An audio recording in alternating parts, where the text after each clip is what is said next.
అలాంటి ఉద్యమాలు చూసినప్పుడు నేను ఆ రోజు ఆయన పక్కన ఉన్నప్పుడు ఓసారి ఆనందం కలుగుతుంది. ఎందుకంటే 99లో 36 మంది ఆంధ్రప్రదేశ్ నుంచి ఎంపీలు అయ్యారు. 29 మంది తెలుగుదేశం, 7 మంది బీజేపీ, 2 కలిపి 36 మంది ఎంపీలు వాజ్పేయి గారికి సాలిడ్గా సపోర్ట్ చేసి ఏ రిఫార్మ్ తీసుకొచ్చినా అండగా నిలబడ్డాం. అణు పరీక్షలు చేసినా కూడా మనం ఎక్కడా భయపడకుండా అవసరమైతే ఇబ్బందులుంటే తాత్కాలికంగా ఉంటాయి, దేశం ముఖ్యమని చెప్పి ముందుకు పోయాం. కార్గిల్ యుద్ధం కూడా నాకు జ్ఞాపకం ఉంది. కార్గిల్ యుద్ధంలో మీరు ఒక్కసారి ఆలోచిస్తే ఆ రోజు కార్గిల్ యుద్ధం, ఈరోజు సింధూర్, 2 చరిత్రలో మిగిలిపోతాయి. ఎవరైనా మన దేశం పైకొస్తే తగిన గుణపాఠం చెప్పే శక్తి భారతదేశానికి ఉందని నిరూపించిన 2 నాయకులు, ఒకటి వాజ్పేయి గారు, 2 నరేంద్ర మోడీ గారు. మంచికి మంచి ఎప్పుడన్నా కానీ మీరు మాట తప్పితే ఏం చేయాలో చేసి చూపించిన నాయకులు. నాకు ఇప్పుడు కూడా జ్ఞాపకం ఉంది. ఏదైతే అణు విద్యుత్ వచ్చినప్పుడు దానికి కారకులైన వ్యక్తి అబ్దుల్ కలాం గారు. ఆ నాయకుడిని నేను ఒకసారి చూస్తే సెక్రటరీ డిఆర్డిఓగా, చీఫ్ సైంటిఫిక్ అడ్వైజర్గా ఆనాటి ప్రధానమంత్రి వాజ్పేయి గారి దగ్గర ఉండే పోఖ్రాన్ 2ని సూపర్వైజ్ చేయడమే కాకుండా రూపకల్పన చేసి ఆపరేట్ చేసిన వ్యక్తి అబ్దుల్ కలాం గారు. అలాంటి అబ్దుల్ కలాంని రాష్ట్రపతిగా వాజ్పేయి గారు ఎంపిక చేశారంటే, అందులో నేను కూడా భాగస్వామిగా ఉన్నానంటే అది నా అదృష్టంగా నేను భావిస్తున్నానని చెప్పి కూడా నేను మీకు తెలియజేస్తున్నా. 2 భారత రత్నాలు, ఒకటి అబ్దుల్ కలాం, 2వది వాజ్పేయి గారు. ఇలాంటి నాయకత్వం ఆ రోజు వేశారు కాబట్టి వారు ఈరోజు మనకందరికి కూడా ఒక స్ఫూర్తిదాయకంగా మిగిలిపోయే పరిస్థితి వచ్చింది. ఈరోజు ఇంకొక పక్కన మీరు ఒకసారి చూసినప్పుడు ఏదైతే ఈ సందర్భంగా రాష్ట్రంలో ఉండే ప్రజలకు కానీ దేశంలో ఉండే ప్రజలందరికీ ఒకటే విజ్ఞప్తి చేస్తున్నాను. కొంతమంది నాయకులు స్ఫూర్తినిస్తారు, శాశ్వతంగా స్ఫూర్తినిస్తారు. కొంతమంది నాయకులు దేశం కోసం బ్రతుకుతారు, దేశం కోసమే ఆలోచిస్తారు. కొంతమంది నాయకులు స్వార్థం కోసం ఆలోచిస్తూ ఉంటారు, స్వార్థం కోసమే బ్రతుకుతూ ఉంటారు. ఈరోజు మీరు చూస్తే 100 సంవత్సరాల సందర్భంగా దేశమంతా కూడా అభినందిస్తున్నాయి. దేశం మెచ్చే నాయకత్వాన్ని ఇచ్చిన వ్యక్తిని గౌరవించుకుంటున్నాం, నివాళులర్పిస్తున్నాం. నాకు ఏమాత్రం అనుమానం లేదు, భారతదేశం ఉన్నంత వరకు భారతీయుల గుండెల్లో చిరస్థాయిగా ఉండబోయే వ్యక్తి, ఉన్న వ్యక్తి వాజ్పేయి గారు అని చెప్పి మరొకసారి తెలియజేస్తున్నా. అందుకని ఇక్కడ ఆయన స్మృతివనం పెట్టుకున్నాం. ఆయన చూపించిన మార్గం సుపరిపాలన, సుపరిపాలనలో తీసుకొచ్చిన ప్రభుత్వ విధానాలు దేశం యొక్క దశ దిశ ఏ విధంగా మారుస్తాయో మనం ఎప్పటికప్పుడు ఆలోచించుకొని పునరంకితం అవుతున్నాం.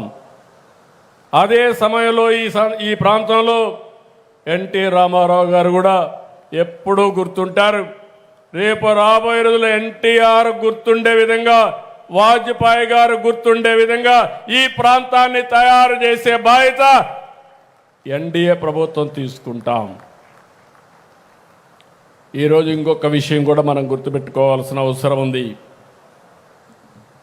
ఈరోజు వాజ్పేయి గారు వేసిన ఫౌండేషన్ చాలా స్ట్రాంగ్ ఫౌండేషన్ వేశారు. ఆ తర్వాత వచ్చిన నరేంద్ర మోడీ గారిని చూస్తే 11వ స్థానంలో ఉన్న ఆర్థిక వ్యవస్థ 4వ స్థానానికి వచ్చాం. ఒక సంవత్సరంలో 3వ స్థానానికి వస్తాం. వికసిత్ భారత్ 2047 నాకు ఏమాత్రం అనుమానం లేదు, చరిత్ర చూసిన వ్యక్తిని, చరిత్రలో భాగమైన వ్యక్తిని మళ్ళీ మీ అందరికి చెప్తున్నా, 2047కి భారతదేశం ప్రపంచంలో నెంబర్ 1 దేశంగా తయారవుతుంది. ఆ సత్తా, ఆ శక్తి నరేంద్ర మోడీకి ఉందని చెప్పి కూడా మరొకసారి మీ అందరికీ విజ్ఞప్తి చేస్తున్నా.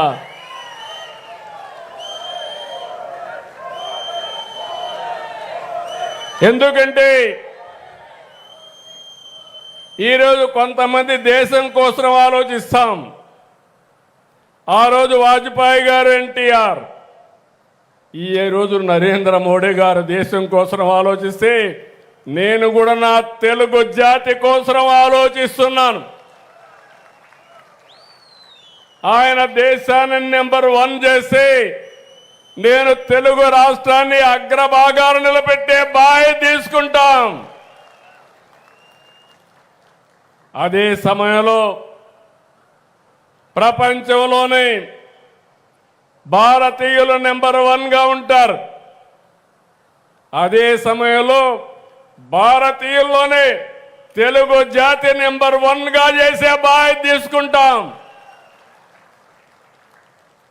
అలాంటి స్ఫూర్తితో మనం ముందుకు పోవాల్సిన అవసరం ఉంది. ఈరోజు నాకు కూడా గౌరవనీయులైనటువంటి కేంద్ర మంత్రి శివరాజ్ సింగ్ చౌహాన్ గారు, ఒక ముఖ్యమంత్రిగా ఆయన పనిచేసినప్పుడు నేను వాచ్ చేశాను. ప్రజల కోసం బ్రతికాడు, ప్రజల కోసం ఆలోచిస్తున్నాడు. భవిష్యత్తులో కూడా నాకు ఏమాత్రం అనుమానం లేదు, అగ్రికల్చర్ డిపార్ట్మెంట్లో ఆయన ఎక్కడున్నా ఆ వ్యవస్థకు వన్నీ తీసుకొస్తున్నారు. చీఫ్ మినిస్టర్గా నేను చూస్తే ఏ ఎన్నికల్లో కూడా ఓడిపోలేదు. అదే మరిగా ఈరోజు ఆయన చూశాను, దగ్గర నుంచి నేను చూశాను. ఎప్పుడు ప్రజల మనిషిగా ప్రజల హృదయాల్లో ఉండాలని నిరంతరం పనిచేసే వ్యక్తి శివరాజ్ సింగ్ చౌహాన్ అని చెప్పి నేను మీకు తెలియజేస్తున్నా. కొంతమంది ఒక పర్పస్ కోసం బ్రతుకుతారు. ఒక పర్పస్ కోసం బ్రతికే వ్యక్తుల్లో అటు మోడీ గారు ఉంటే ఇటు శివరాజ్ చౌహాన్ గారు కూడా ఉంటారని చెప్పి నేను మీ అందరికీ విజ్ఞప్తి చేస్తున్నా. ఇలాంటి అరుదైన నాయకులతో పనిచేయడం నాకు చాలా ఆనందంగా ఉంది. ఇలాంటి చూసినప్పుడు మళ్ళీ ఒకేసారి విజ్ఞప్తి చేస్తున్నా, ఇక్కడుండే రైతాంగాన్ని అన్ని విధాలు ఆదుకుంటాం. ముమ్మరంగా పనులు అవుతున్నాయి. మొన్నటి వరకు స్లోగా ఉన్న పనులు స్పీడ్ కూడా పెంచాం, ఇంకా కూడా గేర్ పెంచుతాం. ఒకప్పుడు హైటెక్ సిటీ ఆ బిల్డింగ్ ప్రారంభోత్సవం చేసిన వ్యక్తి వాజ్పేయి గారు. ఇప్పుడు అమరావతి, అప్పుడు సైబరాబాద్ని మీరు చూస్తే ఆ రోజు హైటెక్ సిటీతో ప్రారంభమైంది. ఇప్పుడు అమరావతిని మీరు చూస్తే క్వాంటమ్ వ్యాలీతో ప్రారంభిస్తూ ఉంది. అప్పుడు ఐటీ స్పీడు, ఇప్పుడు క్వాంటమ్ స్పీడు. కాబట్టి మీరే ఊహించుకోవచ్చు రేపు డే బై డే ఏ విధంగా మార్పులు వస్తాయో అవి చేసుకుంటూ ముందుకు పోతామని తెలియజేసుకుంటూ, ఇంకొక పక్క నేను కేంద్రాన్ని మనస్ఫూర్తిగా అభినందిస్తున్నా. అమరావతి, పోలవరం, విశాఖ స్టీలు, హైవేలు, పరిశ్రమలు, ప్రతి విషయంలో కూడా నరేంద్ర మోడీ గారు పూర్తిగా సహకరిస్తున్నారు. కేంద్ర ప్రభుత్వం పూర్తిగా సహకరిస్తూ ఉంది.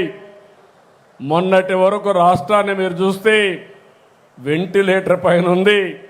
ఇప్పుడు రాష్ట్రాన్ని మీరు చూస్తే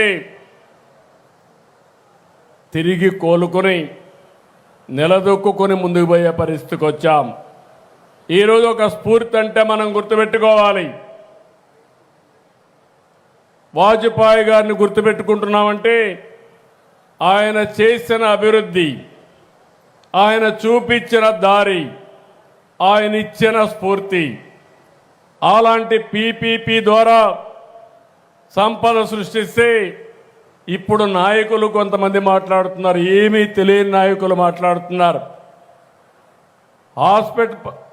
మెడికల్ కాలేజీలు కానీ హాస్పిటల్స్ వస్తే గవర్నమెంట్ ఆఫ్ ఇండియా చాలా స్పష్టంగా ఉన్నారు.